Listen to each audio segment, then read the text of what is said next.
নমস্কার বন্ধুরা, বাংলার ইনভেস্টর ইউটিউব চ্যানেলে আপনাদের সকলকে স্বাগত জানাই। চ্যানেলে প্রথমবার এসে থাকলে চ্যানেলটা অবশ্যই সাবস্ক্রাইব করে রাখবেন এবং তার সঙ্গে সঙ্গে পাশে থাকা বেল আইকন টিপে অল অবশ্যই সিলেক্ট করে রাখবেন, যাতে করে পরবর্তী ভিডিওগুলোর নোটিফিকেশন আপনাদের কাছে সবার আগে পৌঁছে যায়। তো চলুন এই ভিডিওটা শুরু করা যাক। তো আগামীকাল থেকে আবার ইন্ডিয়ান শেয়ার মার্কেট স্বাভাবিকভাবেই ওপেন হয়ে যাচ্ছে। তো আগামীকাল মার্কেট খুলতেই কোন কোন শেয়ারগুলোর উপরে সবার ফোকাস থাকবে, বা বলতে পারেন এই উইকেন্ডে সেই শেয়ারগুলোতে কিছু ভালো বা কিছু খারাপ খবর এসেছে, সেইগুলো নিয়ে ডিটেলসে আলোচনা করব। তো চলুন এক এক করে শুরু করা যাক। তো প্রথমেই যদি কথা বলি জেনটেক, এই কোম্পানির যে রেজাল্ট সেটা শনিবার দিনে এসেছে। তো কোম্পানির এই রেজাল্ট সেটা কেমন এলো তো চলুন দেখে নিই। তো দেখতে পাচ্ছেন কোম্পানির সেলস এটা ইয়ার অন ইয়ার 28% ডাউন হয়ে গেছে, 242 কোটি থেকে ডাউন হয়েছে 174 কোটি, এবং এবিটা এটা 80 কোটি থেকে এই 19% পড়ে হয়েছে 64.6 কোটি, এবং নেট প্রফিট এটাও দেখতে পাচ্ছেন পড়েছে 63.4 কোটি থেকে পড়ে হয়েছে 61.9 কোটি। তো সব জায়গাতেই এই ইয়ার অন ইয়ার এই যে ডেটাগুলো সেগুলো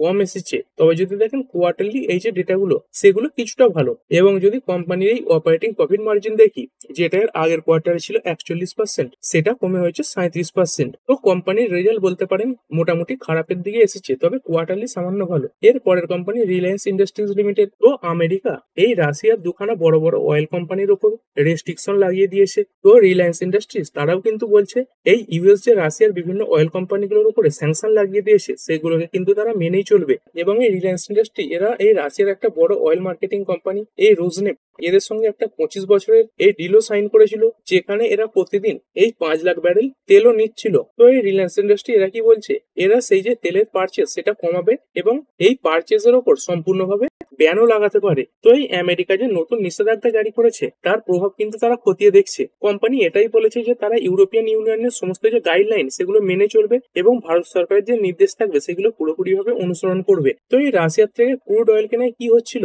এই রিলায়েন্স ইন্ডাস্ট্রি অনেক কম দামে এই যে ক্রুড অয়েল সেটা পাচ্ছিল। তো সেটা যদি বন্ধ করে দেয় তাহলে এই কোম্পানিকে আরো বেশি দামে সেই যে ক্রুড অয়েল সেটা আমদানি করতে হবে। এর পরের কোম্পানি কোটাক মাহিন্দ্রা ব্যাংক। তো যদি কোম্পানির রেজাল্ট দেখি, কোম্পানির রেজাল্ট এসেছে এই সেলস সেটা ইয়ার অন ইয়ার 5% বেড়েছে, 16,427 কোটি থেকে বেড়ে হয়েছে 17,199 কোটি, কিন্তু এটা কোয়ার্টারলি ডাউন হয়েছে। তারপরে যদি এবিটার কথা বলি, এটা 68% বেড়েছে, 3,333 কোটি থেকে বেড়ে হয়েছে 5,593 কোটি, কিন্তু নেট প্রফিট এটা কিন্তু পড়ে গেছে, ইয়ারলিও পড়েছে এবং কোয়ার্টারলিও পড়েছে। ইয়ারলি যদি দেখেন 5,044 কোটি থেকে ডাউন হয়েছে 4,468 কোটিতে, এবং এর আগের কোয়ার্টারে ছিল 4,472 কোটি। তবে কোম্পানির নেট অ্যাডভান্সেস মানে লোন দেওয়ার যে পরিমাণ সেটা 16% বেড়েছে। এবং যদি কোম্পানির এই ডিপোজিটের কথা বলি বা কোম্পানির খাতায় কত টাকা জমা পড়ছে সেটা দেখতে পাচ্ছেন, ইয়ার অন ইয়ার 14% বেড়েছে। তার সঙ্গে সঙ্গে কোম্পানির যে কাসা রেশিও এটা বর্তমানে রয়েছে 42.3%, এবং কোম্পানির যে অ্যাক্টিভ মানি সেটা বেড়েছে ইয়ার অন ইয়ার 10%, এবং এর সঙ্গে সঙ্গে কোম্পানির যে এনআইআই বা নেট ইন্টারেস্ট ইনকাম এটাও ইয়ার অন ইয়ার 4% বেড়েছে, এবং কোম্পানির এই যে জিএনপিএ এবং নেট এনপিএ এগুলোও কিন্তু ইমপ্রুভ হয়েছে, মানে আগের থেকে কমেছে। এবং তার সঙ্গে সঙ্গে এই যে ম্যানেজমেন্ট তারা কি বলেছে যে আইডিবিআই ব্যাংকের অংশীদারিত্ব অধিগ্রহণের জন্য তারা বিভিন্ন কাজ ইতিমধ্যেই সম্পন্ন করে ফেলেছে। এর পরের company OLA electric mobility limited. তো দেখতে পাচ্ছেন এই কোম্পানিটা এই 1500 কোটি টাকার ফান্ড রেজিং এর ব্যাপারে বোর্ডের তরফ থেকে ছাড়পত্র পেয়েছে। তো বিভিন্ন মাধ্যম যেমন ইকুইটি শেয়ার, তারপরে convertible securities, right issue, QIP, private placement বা অন্যান্য যে আরো নিয়মগুলো রয়েছে সেগুলোর মাধ্যমে এই কোম্পানিটা এই বাজার থেকে টাকা তুলবে। এরপরে আইটি সেক্টরে কাজ করা কোম্পানি কোফোর্জ লিমিটেড। তো এই কোম্পানির যে রেজাল্ট সেটা সামনে এসেছিল, কোম্পানির সেলস ইয়ার অন ইয়ার 32% বেড়েছে, 3,026 কোটি থেকে বেড়েছে 3,986 কোটিতে। এবিটা এটা 423 কোটি থেকে 73% বেড়েছে 732 কোটি, এবং যদি নেট প্রফিটের কথা বলি এটা 234 কোটি থেকে 76% বেড়ে হয়েছে 425 কোটি। এবং এটাও দেখতে পাচ্ছেন এই যে জেব্রিজ রয়েছে তারা এই যে কোফোর্জের টার্গেট প্রাইস সেটা কিন্তু বাড়িয়ে দিয়েছে। তো এই জেব্রিজ বলছে এই স্টকটা 2180 পর্যন্ত যেতে পারে। তো বর্তমানে কত দাম চলছে, বর্তমানে দাম চলছে 1760 এর কাছাকাছি। তো কোম্পানির বর্তমানে যে অর্ডার বুক সেটাও ভালো জায়গাতে রয়েছে, এবং তার সঙ্গে সঙ্গে কোম্পানির যে ম্যানেজমেন্ট তারাও কিন্তু বলছে যে এই ফাইন্যান্সিয়াল ইয়ারের সেকেন্ড হাফে কোম্পানি ভালো বৃদ্ধি দেখাবে, এবং কোম্পানি 4 নম্বর কোয়ার্টারে সব থেকে ভালো রেজাল্ট দেখাবে, এবং কোম্পানির পুরো বছরের যে মার্জিন সেটা থাকবে 14%। তো কোম্পানি ভালো কমেন্ট্রিও কিন্তু রেখেছে। এর পরের কোম্পানি ডক্টর রেড্ডি ল্যাব। তো যদি কোম্পানির রেজাল্ট দেখেন, সেলস ইয়ার অন ইয়ার 10% বেড়েছে 8,038 কোটি থেকে বেড়ে হয়েছে 8,828 কোটি। এবিটা এটা ইয়ার অন ইয়ার 3% পড়েছে এবং নেট প্রফিট এটা ইয়ার অন ইয়ার 7% বেড়েছে 1342 কোটি থেকে বেড়ে হয়েছে 1337 কোটি। এবং যদি এস্টিমেটেড নাম্বারের সঙ্গে দেখি তাহলে কোম্পানির যে প্রফিট এসেছে 1347 কোটি, সেখানে মার্কেটের অনুমান ছিল 1403 কোটি। তো দেখতে পাচ্ছেন এই যে নেট প্রফিট এটা কিন্তু মার্কেটের অনুমানের থেকে কম এসেছে। আর অন্যদিকে রেভিনিউ এটা এসেছে 8,828 কোটি, মার্কেটের অনুমান ছিল 8,595 কোটি। এখানে কিন্তু অনুমানের থেকে এই যে রেভিনিউ সেটা ভালো এসেছে। এর পরের কোম্পানি ইক্লাব সার্ভিসেস লিমিটেড। তো কোম্পানির রেজাল্ট মোটামুটি ভালোই আছে।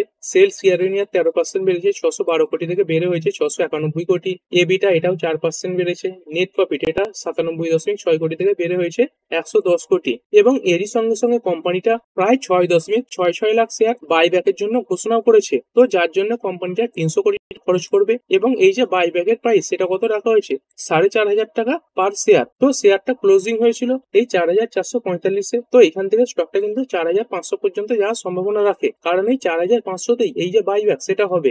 এর পরের কোম্পানি ডক্টর লালপাল ল্যাব লিমিটেড। তো এই কোম্পানির সামনেই তাদের বোর্ড মিটিং বসাতে চলেছে, যেখানে কোম্পানি তাদের যে রেজাল্ট তার সঙ্গে সঙ্গে এই বোনাস শেয়ার ইস্যু এবং যে সেকেন্ড ইন্টিরিম ডিভিডেন্ড সেটার ব্যাপারে ঘোষণা করতে পারে। তো কোম্পানির এই বোর্ড মিটিং দেখতেই পাচ্ছেন কবে রয়েছে, এই অক্টোবর 31, 2025-এ। এর পরের company Indian oil corporation limited. তো এই কোম্পানিটা আগে 1,194 কোটি টাকার একটা জিএসটি ডিমান্ড নোটিশ পেয়েছিল, যেখানে কোম্পানিটা এই 1,102.91 কোটি জিএসটির ব্যাপারে রিলিফ পেয়ে গেছে, মানে এই টাকাটা তাকে আর দিতে হচ্ছে না এবং বাকি পড়ে রয়েছে 91.1 কোটি টাকা জিএসটি ডিমান্ড। তো কোম্পানি বলেছে এই জিএসটি ডিমান্ডের ব্যাপারেও তারা কিন্তু উচ্চ আদালতে যাবে। তো কোম্পানি অনেকটা টাকায় কিন্তু ছাড় পাচ্ছে, এই 1,102 কোটি টাকা এখন কিন্তু পুরোপুরি কোম্পানিকে আর দিতে হবে না, মানে এটা কোম্পানির খাতাতেই থাকবে। এরপরে SBI cards and payment services limited. এই কোম্পানিরও রেজাল্ট এসেছে। সেলস ইয়ার অন ইয়ার 12% বেড়েছে 4,421 কোটি থেকে বেড়ে হয়েছে 4,961 কোটি। নেট প্রফিট এটা 10% বেড়েছে 404 কোটি থেকে বেড়ে হয়েছে 445 কোটি। কিন্তু এটা কোয়ার্টারলি ডাউন হয়েছে। তবে কোম্পানির যে অ্যাসেট কোয়ালিটি সেটা কিন্তু ইমপ্রুভ হয়েছে। তো কোম্পানির বর্তমানে যে জিএনপিএ সেটা আছে 2.85%, যেটা আগে ছিল 3.07%। এবং নেট এনপিএ এটা এসেছে 1.29%, যেটা আগে ছিল 1.42%। এর পরের company RailTel corporation of India limited. তো যদি দেখেন এটা কিছুদিন আগেরই খবর, এই সেপ্টেম্বর 15, 2025-এর কি খবর এসেছিল, এই কোম্পানিটা 209 কোটি টাকার একটি অর্ডার পেয়েছিল এই বিহার এডুকেশন প্রজেক্ট কাউন্সিল এদের তরফ থেকে। এবং সেই অর্ডারের পরে স্টকটাতে একটা ভালো জাম্প দেখা গিয়েছিল। তবে এই উইকেন্ডে কি খবর সামনে আসছে, তো দেখতে পাচ্ছেন এই যে 209 কোটি টাকার অর্ডার এটা due to some unavoidable reason, মানে কিছু কারণের জন্য সেটাকে ক্যান্সেল করে দেওয়া হয়েছে। এবং এই ক্যান্সেল করেছে সেই কাস্টমাররা, মানে এই বিহার এডুকেশন প্রজেক্ট কাউন্সিল এরা কিন্তু এই যে 209 কোটি টাকার অর্ডার সেটা ক্যান্সেল করে দিয়েছে। তো এটা রেলটেলের জন্য কিছুটা নেগেটিভ ব্যাপার।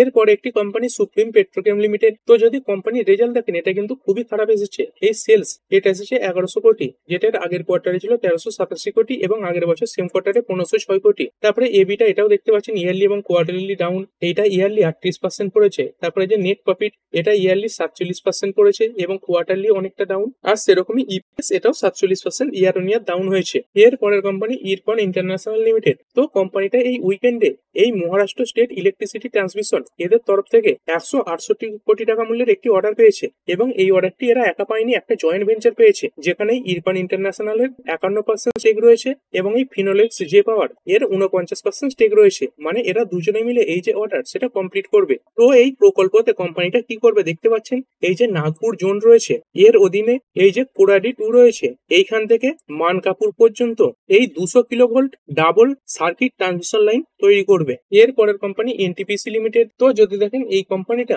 এই ইআইএল বা ইঞ্জিনিয়ার্স ইন্ডিয়া লিমিটেড এদের সঙ্গে একটি চুক্তি করেছে, এই যে কোল টু সিনথেটিক ন্যাচারাল গ্যাস রয়েছে এসএনজি তার যে প্ল্যান্ট হয় সেটা তৈরি করার জন্য। তো এর মাধ্যমে কি হবে, এই যে গ্রিডের স্টেবিলিটি সেটা বাড়বে।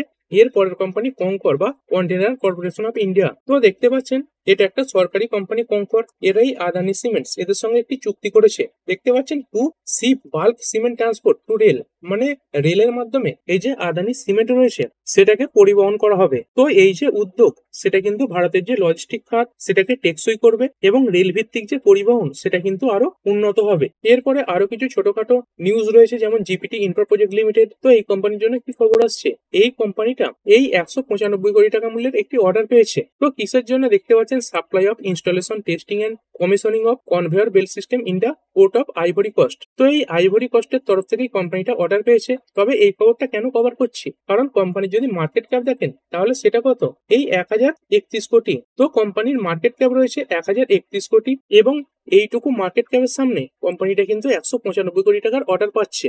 আর এরপরে এই ইভার সেগমেন্টে কাজ করা কোম্পানি ওলেক্ট্রা গ্রিন টেক এবং এর সঙ্গে সঙ্গে জেবিএম অটো, এদেরকেও ফোকাসে রাখতে পারেন। তো কি খবর সামনে আসছে দেখতে পাচ্ছেন, এই CSL to open tender for 10,900 E buses next month. মানে এই যে সিএসএল রয়েছে তারা কিন্তু 10,900টা ইলেকট্রিক বাস তৈরির জন্য একটা টেন্ডার এই সামনের মাসেই আনতে চলেছে। তো এই সমস্ত টেন্ডারে এই যে জেবিএম অটো রয়েছে, ওলেক্ট্রা গ্রিন টেক রয়েছে, এরাও অংশগ্রহণ করবে এবং এদের সেই অর্ডার পাওয়ার সম্ভাবনাও কিন্তু বাড়বে। তো আপনি চাইলে এই কোম্পানিগুলোকে ফোকাসে রাখতে পারেন। আর এরপরে একটি পুরো গ্রুপ আগামীকাল ফোকাসে থাকবে, এই আইনক্স জিএফএল গ্রুপ বা এর আন্ডারে থাকা যে স্টকগুলো রয়েছে, যেমন আইনক্স উইন্ড, তারপরে আইনক্স গ্রিন এনার্জি। তো কি খবর সামনে আসছে দেখতে পাচ্ছেন, ইন্ডিয়া এন্টার্স চায়নার solar market. This company signs mega deal or 7,000 crore. মানে ইন্ডিয়ার একটি গ্রুপ এই চায়নার সোলার মার্কেটে এন্ট্রি নিতে চলেছে এবং 7,000 কোটি টাকা মূল্যের মেগা ডিল সাইন করা হয়েছে। তো এই যে আইনক্স সোলার, এই আইনক্স জিএফএল গ্রুপের কোম্পানি, তারাই চীনের একটি কোম্পানি লংগি গ্রিন এনার্জি টেকনোলজি, এদের সঙ্গে একটা চুক্তি সাইন করেছে এবং যেই চুক্তির মূল্য দেখতে পাচ্ছেন আনুমানিক 7,000 কোটি টাকা। তো এই চুক্তিতে কি করবে দেখতে পাচ্ছেন, এই আইনক্স গ্রুপের কোম্পানি এই আইনক্স সোলার এর এই 5 গিগাওয়াটের এই যে সোলার মডিউল, সেটা এই চায়নার কোম্পানিটাকে সাপ্লাই করবে। এরপরে একটি কোম্পানি এনসিসি লিমিটেড। তো এই কোম্পানির জন্য কি খবর আসছে, তো এই কোম্পানিটা এই কোল ইন্ডিয়ার একটি আর্মের তরফ থেকে এই 6,829 কোটি টাকা মূল্যের একটি অর্ডার পেয়েছে। আর এরপরে যদি কথা বলি ইপ্যাক প্রেফ্যাব টেকনোলজিস লিমিটেড, তো এই স্টকটা যদি দেখেন এর আগের দিনে 20% বেড়ে বন্ধ হয়েছে এবং 5 দিনে যদি দেখেন তাহলে কিন্তু 40%-এর কাছাকাছি বেড়েছে। এবং এই উইকেন্ডেই অর্ডার রিলেটেড কিছু খবর সামনে আসছে। তো দেখতে পাচ্ছেন এই কোম্পানিটা এই নাগপুরে একটাই গ্লাস ফ্যাক্টরি তৈরি করার জন্য 130 কোটি টাকা মূল্যের একটি অর্ডার পেয়েছে। তো ঠিক আছে বন্ধুরা, আশা করছি ভিডিওটা আপনাদের ভালো লেগেছে। আপনি চাইলে এটাকে লাইক এবং শেয়ার করতে পারেন। আর শেয়ার মার্কেট সংক্রান্ত ডেইলি নিউজ আপডেট পেতে চ্যানেলটা সাবস্ক্রাইব করে রাখবেন এবং পাশে থাকা বেল আইকনটি টিপে অল অবশ্যই সিলেক্ট করে রাখবেন, যাতে পরবর্তী ভিডিওর নোটিফিকেশন আপনার কাছে সময় মতো পৌঁছে যায়। আর হ্যাঁ, ভিডিওটি শুধুমাত্র ইনফরমেশন এবং এডুকেশনাল পারপাসের জন্য বানানো হয়েছে। আমি সেবি রেজিস্টার্ড নই, তাই কোনো প্রকার শেয়ারে কোনো প্রকার বাই, সেল, হোল্ড বা অ্যাভারেজ করার কোনো সিদ্ধান্ত নেওয়ার আগে আপনার যে ফাইন্যান্সিয়াল অ্যাডভাইজার আছে তার সঙ্গে অবশ্যই আলোচনা করবেন। দেখা হচ্ছে পরের ভিডিওতে। ধন্যবাদ।